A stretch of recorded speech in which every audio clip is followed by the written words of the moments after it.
We can't take more than a minute or so to draw this graph. Okay? It doesn't take, you can time me. You should be able to do it about as quickly as I can because I've been telling you from the first day, you got to practice these. If you haven't drawn these graphs 20 times, then, well, if you're able to do it quickly, they didn't need to do it 20 times. Okay? But if you aren't able to do it quickly, you got to do every one of these graphs until you can. Okay? So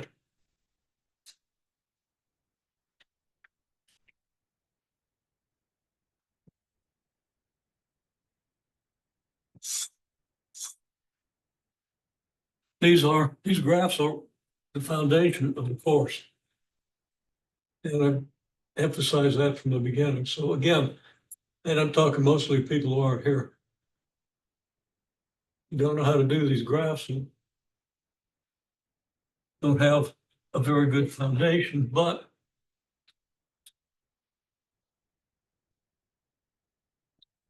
yeah, one more thing before we get into this. The tests, I've finally got all the tests and picked them up yesterday, and I've read through them. Okay. And the majority of the people who took it passed it. It wasn't necessarily a big majority, and some of the passes were due to gifts in my ease of grading. Okay. Like if you knew how to do these graphs, but didn't know what a fundamental triangle was, well, you pass you based on your ability to do these graphs, but it would be much lower pass. Thank you, Luke. That be much lower pass than if you knew everything, right? So I haven't graded them, but if you want to know what your grade is, email me. I should have them graded hopefully this afternoon, if not by tomorrow evening. And then I'll post some scores under the major quiz. Great book. But if you want to know just basically how you did, I can tell you like, okay, that's at least a B. It looks like it might be an A. Or, well, a low pass could be a D. So it's at least that. But might be a C. Okay. So I can tell you what your bottom line expectation. I said, looks like you failed it, and I'm going to look as hard as I can to find a reason to pass you. Okay. So I can give you that information quickly when you email me. We got your test and stack. I can just find it and take a second look.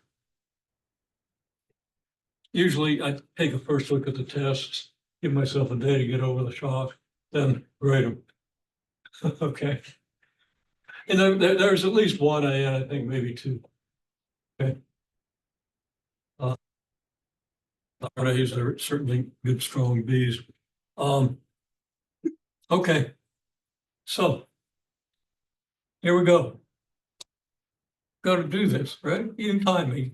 We should draw the square. You might even draw x equals -2, x equals 2, y equals 4, and y equals 0. Because your red dot is down here, and your red dot is the origin for a toolkit graph. So this is x equals 0. It's also the y-axis, if you like. And this line y equals 0, which I'll label over here, is actually, of course, your x-axis. All right, now you subdivide this. You have to know the rules. I've written them out. I've gone over them. I've demonstrated them a number of times. Need to go back on by the third day of class, I posted videos on doing these. And if you don't know how to do them, you need to go back to those videos and put it together. Don't just expect that you're going to understand what I say here if you didn't get it originally. All right, so we start with a vertical line through the middle. We do a line halfway from the left edge to the middle, halfway from the right edge to the middle, then halfway from each of those lines to the middle. And we label them. Here's x equals -1. Here's x equals 1. -1/2 would be here. X equals 1/2 would be this line. Then you cut the thing in half horizontally. There's y equals 2. Now you're going halfway to the bottom edge. Start at the top, halfway to the bottom edge. That's the middle line. That's where y equals 2. Because of course y is 0 down here and y equals 4 up here. Halfway between 0 and 4 is 2. Then you go halfway to the lower edge. Halfway between 2 and 0 is 1. Again, you go halfway to the lower edge, you get y equals 1/2. Then you get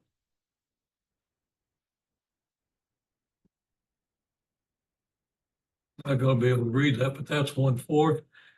And then you get 5 lines. That's only 4. 1, 2, 3, 4, 5. You're not going to put a point on this line, but it's there so you can skip it, so you can follow the rule. Wait a minute. That's 2, 1, 1/2, 1/4. Yeah. So y equals 1/8 is down here, really close to y equals 0.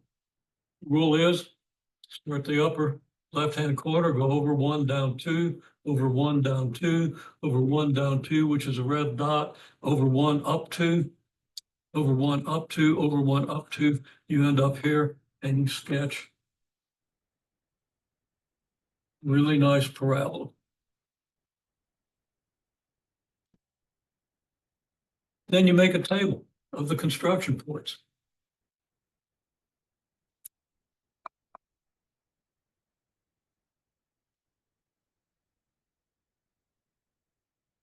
Your x values for construction points are at -2, -1, 0, and 1/2. I'll write them out. -2, -1, -1/2, 0, 1/2, 1, 2.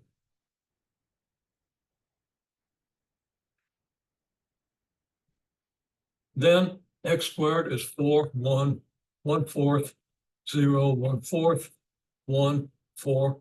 And that coincides with squaring x. I didn't do the arithmetic to get these numbers. I used the graph, which agrees with the arithmetic.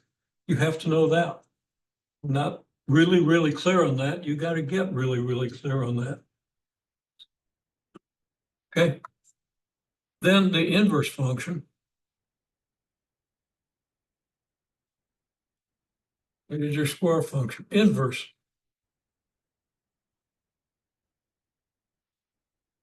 Square function, which is what you're doing when you switch the x and the y values.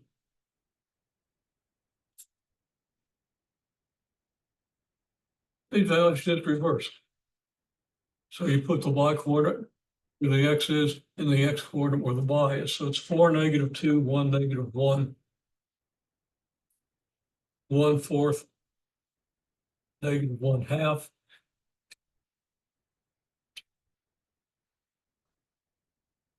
And then it's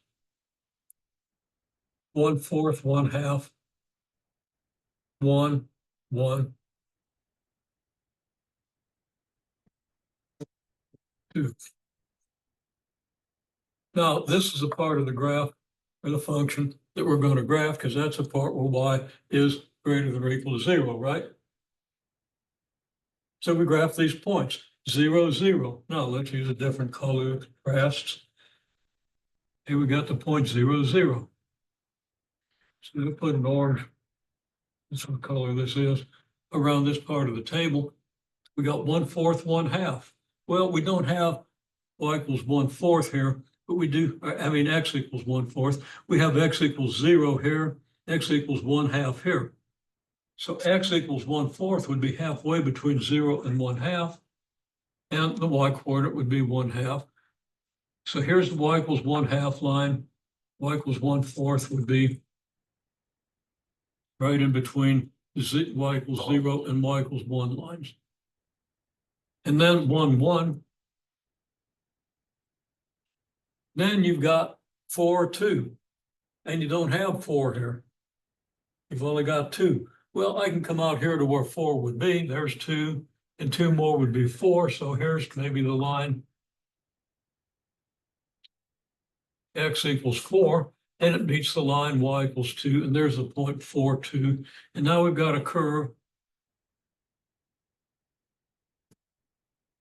Looks like this.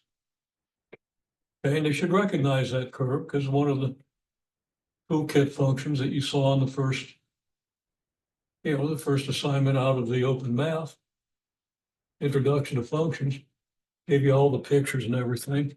So you should recognize that as something that kind of looks like the square root graph. Now, you might not recognize it because we haven't talked a lot about it.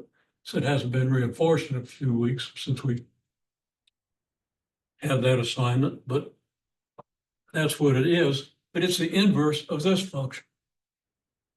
Now, a couple of things about the inverse. If I graph the line y equals x, that means the y coordinate's the same as the x coordinate. So when x is 2, y is 2, we'd have this point. Oh, that's the wrong color we use, sorry. This point. When x is 1, y is 1. So that would be this point. When x is 0, y is 0, well,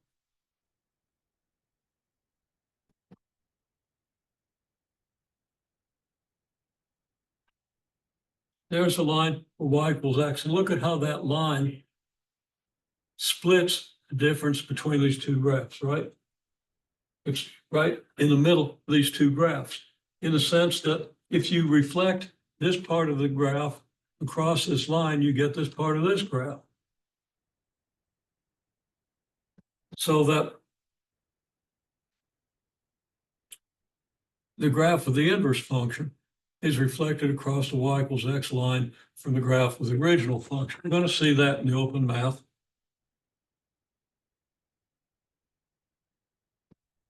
And that's how we construct inverse functions. Now, I'm not going to go into a lot of detail on this, but it has to be a function. If I graphed these points, I would have gotten the rest of the parabola down here. I would have gotten something that looks like this, just a parabola kind of laid on its side. Okay. But that wouldn't have been a function because it might have two y values for given x value, right? For x equals 2, if I did this whole curve, I'd have this y value, whatever it is, and this y value, whatever it is. Okay? So we don't do that part of the curve. As open math will tell you, you find a part of the original curve where the graph is 1 to 1. Do you remember what 1 to 1 means? It means exactly one y value for every x value and one x value for every y value. If it's a function, it only has one y value for a given x value, but this thing has two x values for a given y value. If y is equal to 3, like along this line, you got this x value here and this x value here. So we can't have that. If we restrict it to part of this graph that's 1 to 1, that means we ignore the whole graph of the x squared function between x equals -2 and x equals 0, and we just use this part here. Okay, you got to use a part of the graph that doesn't double back on itself, basically. Okay, that makes sense? So they tell us choose a domain that makes this function 1 to 1. That's what they're talking about. Well, let's risk this.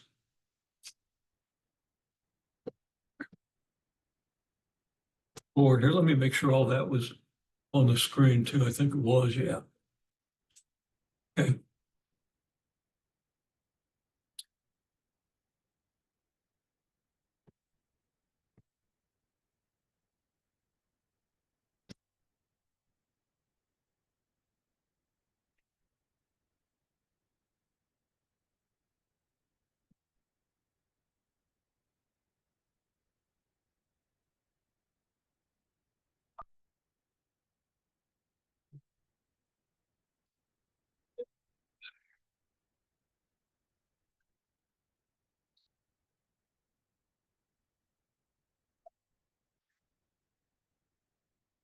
So basically for an inverse function, you pick a one-to-one portion of your function and you switch X and Y.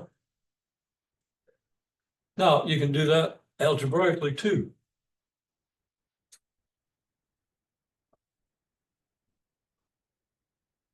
So we're going to start doing little algebras.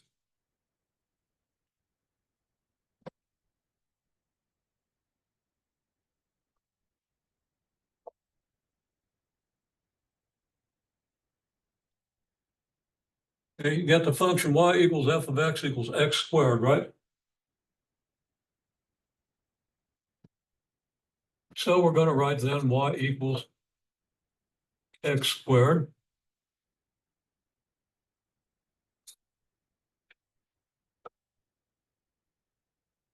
We're going to switch X and Y, which means we're going to get X equals Y squared. And then we're going to solve for Y.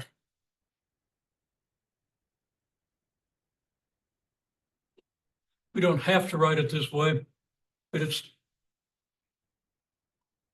a little easier to look at if you put the thing we're trying to solve for on the left.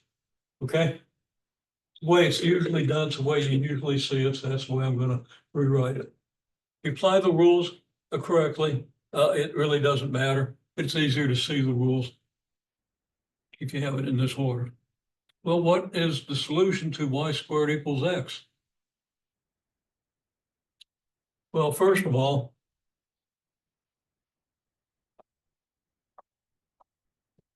X can't be negative because a square can't be negative. If you square any number, you're going to get a positive. Square negative, you got two negative times negative, you're going to get a positive, right? So X can't be negative. So we have this. And of course, that corresponds to what happened over here. Look what happened over here. When we reversed coordinates and made the condition that we choose the part of this graph where Y is greater than 0, X is always greater than 0, okay? Even if we'd have chosen this branch of the function, X would still be greater than 0. Why? Because X squared is always greater than 0. And this graph gives you the X squared values, which are always greater than 0. And when you switch, your Y values are always greater than 0. So when you switch, your X values are always greater than or equal to 0. Here, just algebraically, you know that you can't square and get a negative number. Okay, now, how do you solve Y squared equals X?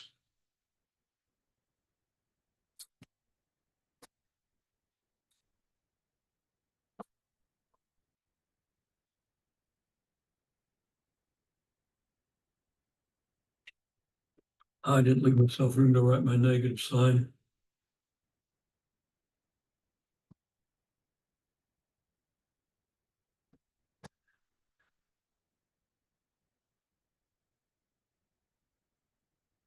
For example, if X is 4, then if Y is 2, 2 squared is equal to 4, right? But if Y is equal to -2, -2 squared is also equal to 4. Okay? The only time you don't get two solutions here is if X happens to be 0. Okay.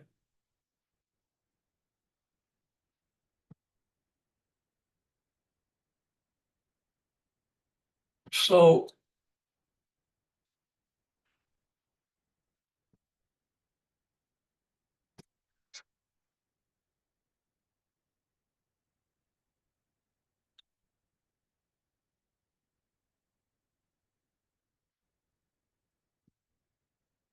We choose one of the above. Well, corresponding to what we did over here,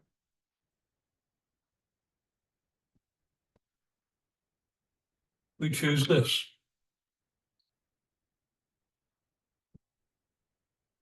There's no reason we couldn't have chosen this, but it's simpler to use this. Just our arithmetic, our algebra, everything is a lot simpler if we choose the positive branch rather than the negative. Because there are two branches to this thing. A branch here and a branch here. Either one could be your inverse function. But by convention, we use this one, which corresponds to this solution. So we discard this one. Okay, so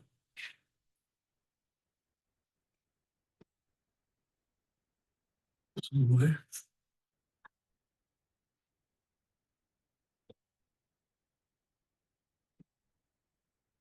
and we'll say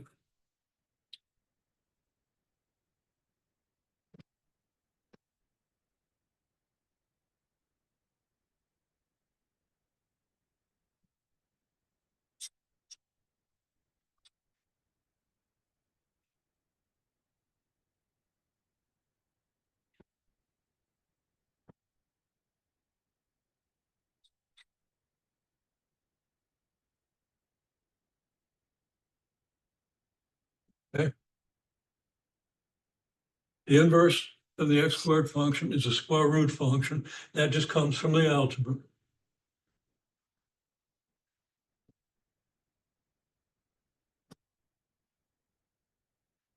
But we also have the restriction. It only works for x greater than or equal to 0.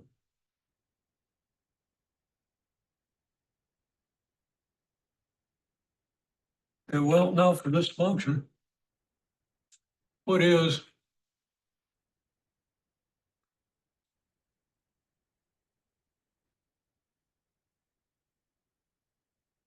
you got your rule for f of x equals x squared, f inverse of x equals x. So what's f of f inverse of x?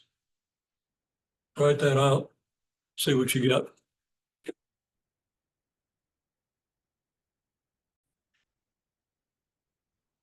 Okay, so f of f inverse of x is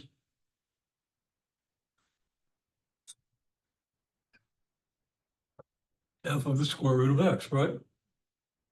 Well, we got to go back to the definition of f of x.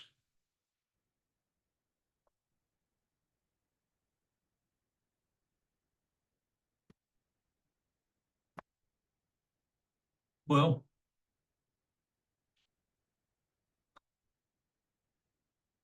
you go back to the definition.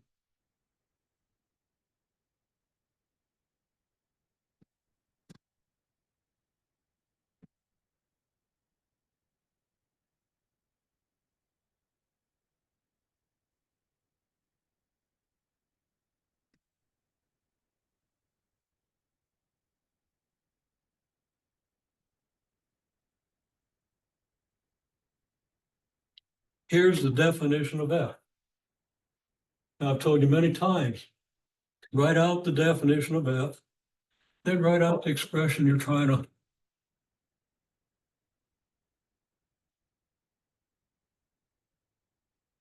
Okay, you're trying to evaluate f of square root of x.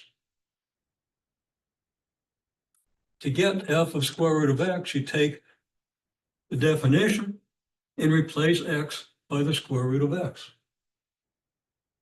Because here, x has been replaced by square root of x. You replace it throughout the whole definition.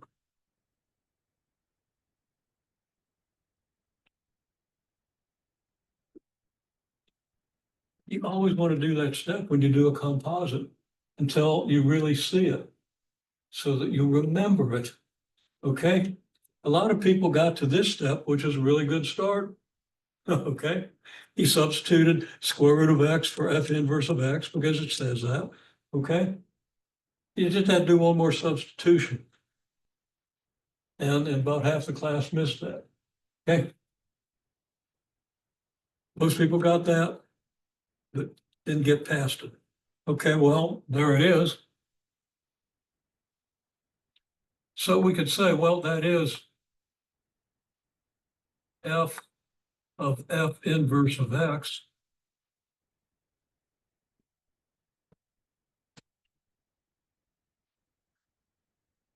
And if you square the square root of x, what do you get? Can you show me with your fingers? What's the square root of 25? Show me with your fingers. What do you get if you square that? You get 25. What do you get if you square the square root of a number? You get the number you started with, right? And most people don't really understand that because misuse of calculators, square root's something you get when you punch a button on a calculator. No concept of it, or at least not a very good concept of it, because almost nobody comes in with a good concept of square root. Okay.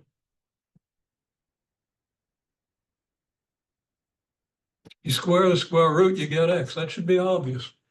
But with the curriculum that's imposed on our instructors, our teachers, that concept doesn't come through. It does for some students, but it does not come through for most. Okay, so anyhow,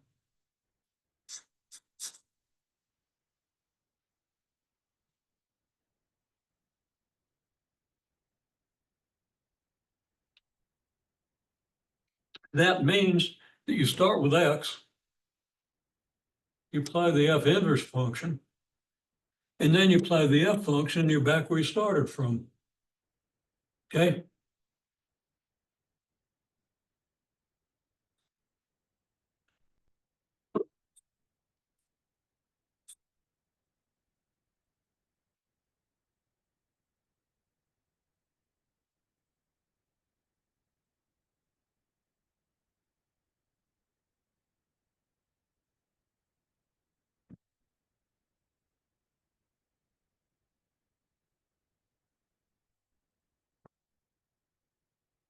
So what I'm saying is, you start with x, you apply f inverse, then you apply f, and then you're back to the original x.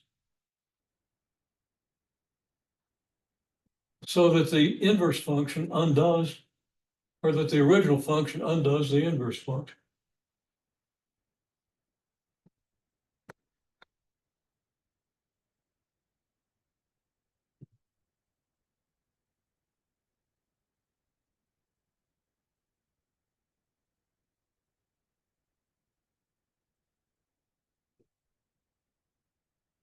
Also,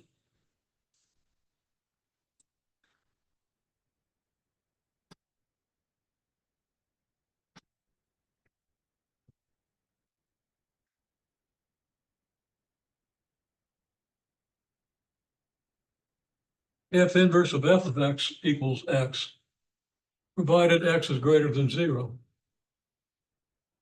Now, x is greater than 0 is a restriction that came about when we chose the branch of the squaring function to invert.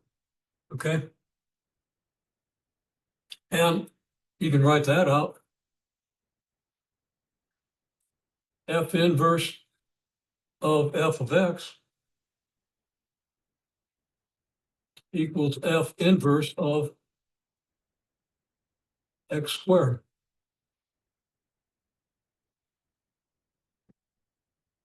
which equals the square root of x squared, which equals x, as long as x is greater than or equal to 0.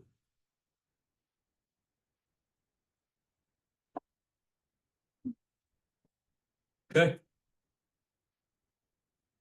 Now, the square root, if x is -5, -5 squared is 25, right? And the square root of 25 is 5. It's not back to the original x. You run negative x equals -5 through this, and you're going to get 5, not -5. Okay? But you make the restriction that x has to be greater than 0, so you don't even think about what happens if you let x equal -5. Okay? Square root of negative 5 is 5. It's not equal to the original negative 5. So this does the same thing we said here. You start with a value of x as long as it's greater than 0. You apply f of x, squaring it, and then you apply f inverse of x, taking the square root of that square, you get back to your original. So your test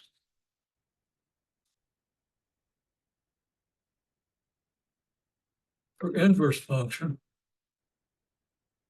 is f of f inverse, oh man,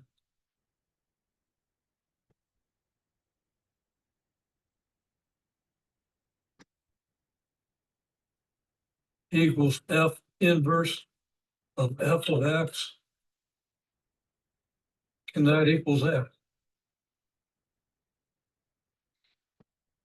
So you do this, or you do this, you're going to get x either way. And you got to test both. Now, usually if one of them works, the other will, but sometimes that's not the case. You'll see that. Okay. Now,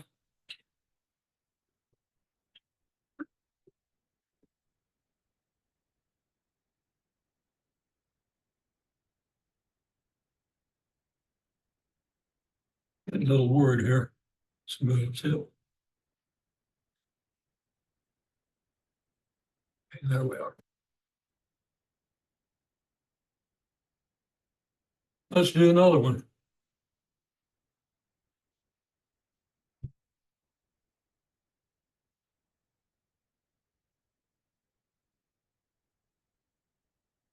F of x equal 3x plus 2.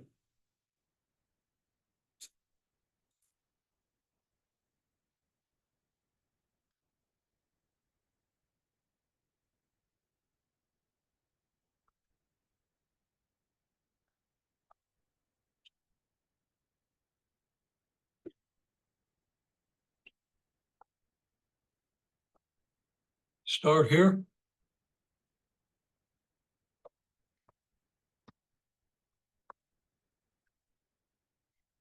Switch x and y.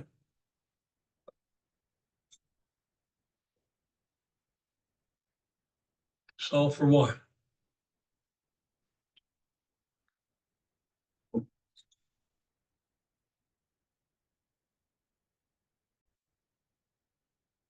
Okay, now I have to observe that we have a minority of the people who signed up for this class attending today. I don't know where the rest went. But after a test, they might be in the hospital recovering. I don't know. Hopefully not. But maybe taking a mental health day because we all need that. I need one badly. It's going to be 2 weeks before I get one. So, be careful when you come in here for the next couple of weeks. Okay, I don't carry weapons. So you don't really have to worry. There's anybody in here can kick my butt at my age. Uh, so, and some of you could have kicked it at any age. Okay, y equals 3x plus 2. We start here. If you start with f of x's and f inverse of x's, you're not going to know what to do. Or maybe you do. If some of you are smart enough to figure that out, but most people aren't. Okay. Most people come into pre-calculus class, even if they got a good background, need to see this little hint here. Okay. So you got y equals 3x plus 2. We switch x and y and solve for y. We switch x and y. Y becomes x becomes y. Y becomes x becomes y. Write this right below this so you can see the switch. Don't write it over there someplace, or don't write a paragraph before you do it. And if you do write a paragraph, write this out again and put this right below it. Okay? Then you apply the rules of arithmetic, of algebra, simple algebra. Most people will say, okay, I will advise you're trying to solve for y. It's probably going to look better to you if you put the y on the left, which of course means you got to switch the two sides. So I kind of recommend you do that. Because usually it's going to be y equals, and then the y is going to end up on the other side. You want it here. It just looks better. And you really should know the rules and be able to apply them no matter what it looks like. But it helps you to have it in this order. Then most people are going to have been taught to do something like this. Going to subtract 2 here, and you're going to subtract 2 here. No. You're going to make an equation, -2 equals -2. And you're going to add the left side, and you're going to add the right side. That's a valid operation. Way this is taught with the -2 and the -2 here without an equal sign, I think is a crime. Okay. So what we get is, well, we get 3y plus 2 minus 2 equals x minus 2. And then 2 minus 2 is 0, so that just leaves us 3y equals x minus 2. And then we divide both sides by 3.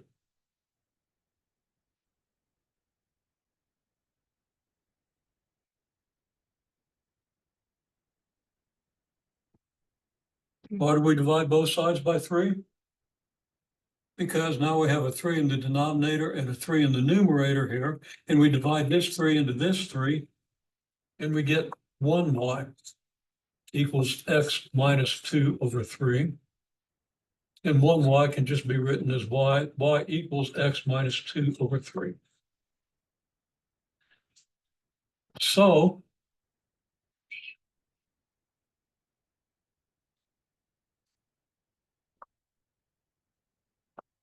y equals f inverse of x. When we swap two sides and solve for y, we got the formula for the inverse function.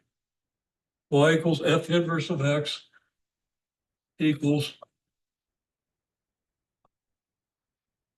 x minus 2 over 3. Now, if you didn't get that, well, I'm going to check it and make sure I'm telling the truth here. If you didn't get that, your algebra really, really, really, really needs a brush up.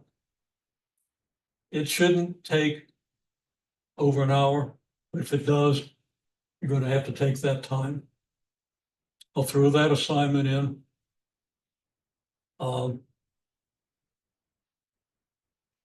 And have it due the same day the inverse functions assignment is due, which is,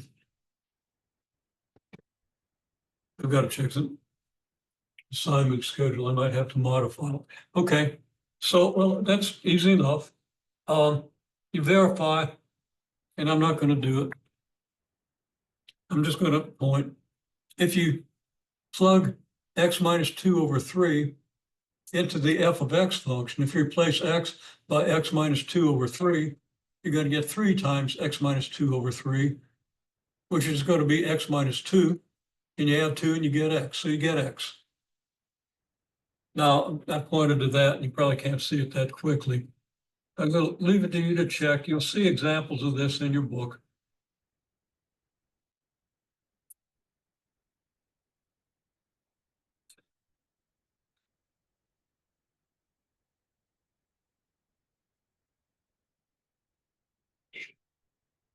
Always check that so you know if you did it correctly.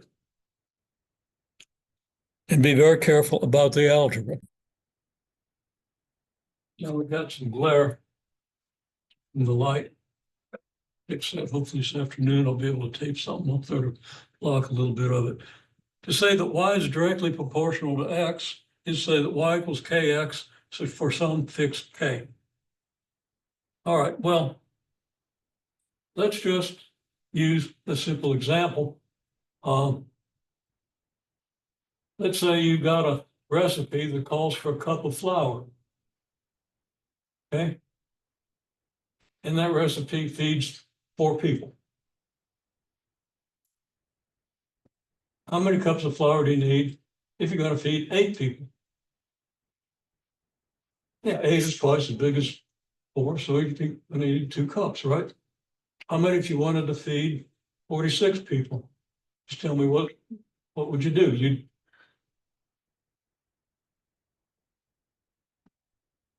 You'd figure out how many fours there are in 46, which is 11 and a half. 1 cup for every 4 people. Well, it's a direct proportion. Okay. Every time you add 4 people, you need an extra cup. Okay. Mathematically, a direct proportion of if y is directly proportional to x, y equals kx for some fixed x. Okay. Now let's say we have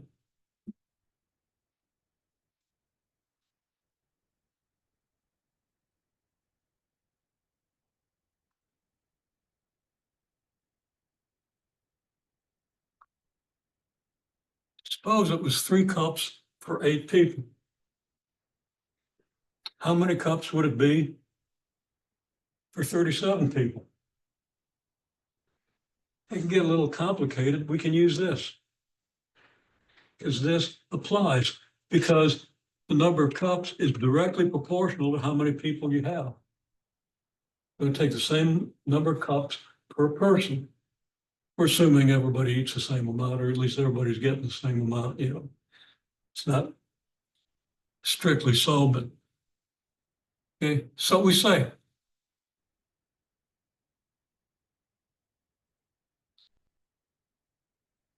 let's let y equal a number of cups.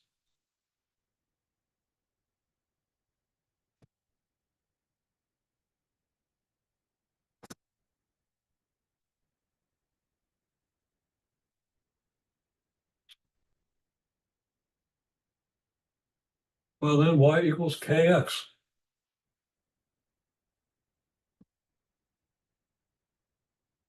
And y equals 3, x equals 8. So we can plug in 3 for y.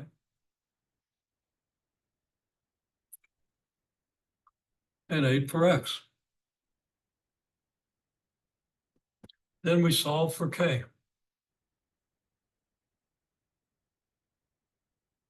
Well,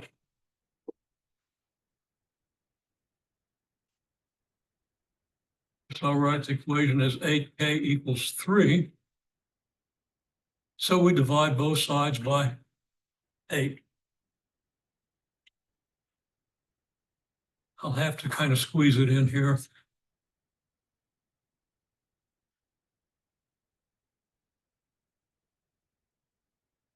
If we divide 8k by 8, we get k.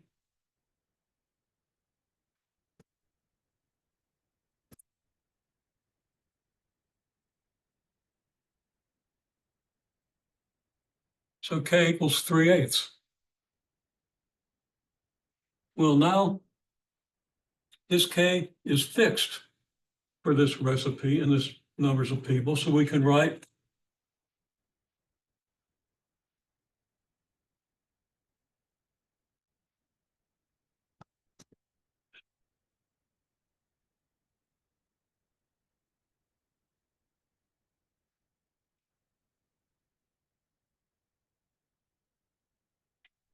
we just replace k by the value from one number of cups and from the number of cups and number of people in one case, we can figure out what k is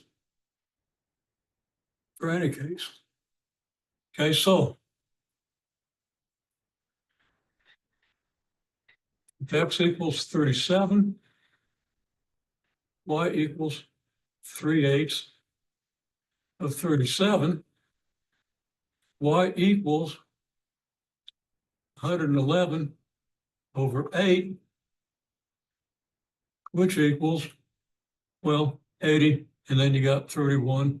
So it's going to be 13 and 7/8.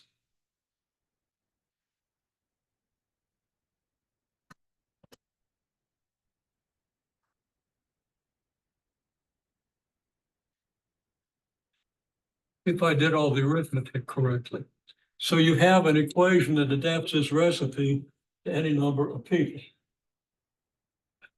Okay. Now there's a process. You write y equals kx. You take a value of y that goes with a value of x, you put those values in and solve for k, then you rewrite the equation. And now you use it to answer whatever your question is. That's really simple. And people tend to do well on this assignment and then completely forget it by the time they test them on it.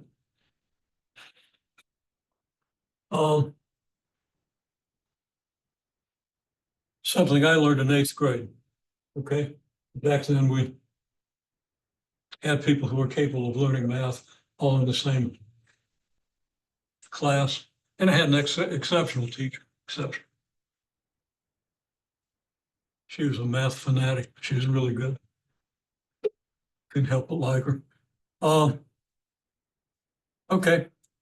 Now there are other proportionalities.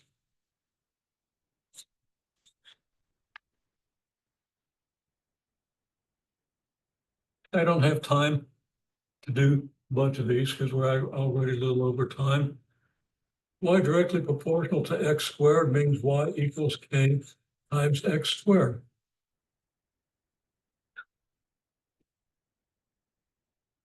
Y inversely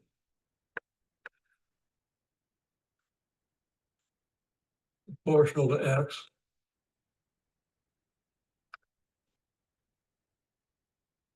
y equals k over x.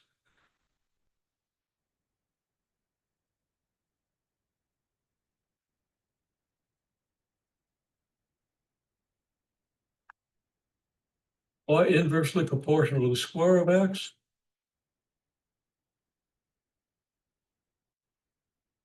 y equals k over x squared. The proportionality equations are very obvious, and you just do the arithmetic, just imitate what we did here for whatever the situation is. Okay? I'd like to have time to give you examples of these things. We might do a little of that next time. But there's a mechanical process that you can use to solve proportionalities.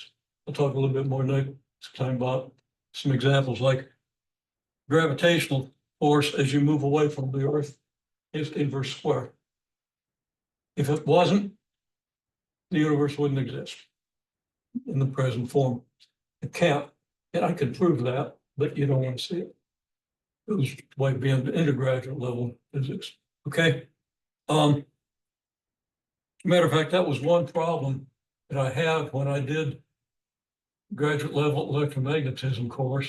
I worked all the problems in the book, except that one. That's one problem I had to go to the professor and say, hey, I can't solve this. He looked at it and said, I can't either. He was a pretty good professor. Yeah, he's a pretty good physicist.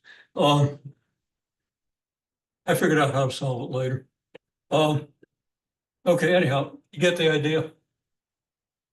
That's like gravitational force, and there are other examples. You'll see some probably in the associated assignment, okay? So I want you to do that one. That is assigned. The one on linear functions is assigned. And it should be easy points for you.